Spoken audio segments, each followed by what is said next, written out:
Resistance, yan naman ang kanyang formula, at ang current o amperes, yan ang kanyang formula. So ayan guys, nakuha na natin yung mga formulas. So ibig sabihin, dahil ang natin 220 volts at amperes, ibig sabihin dito tayo kukuha sa watts.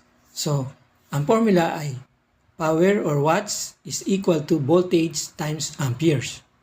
So ngayon, dahil 220 volts times 1 times amperes, 10 amperes is equal to 2,200 watts. Ibig sabihin, kaya niya ng mga 10 ilaw na 10 watts.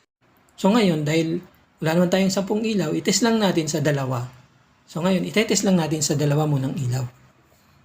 Ibig sabihin, pag gumana yung dalawang ilaw, ibig sabihin, okay pa rin yun.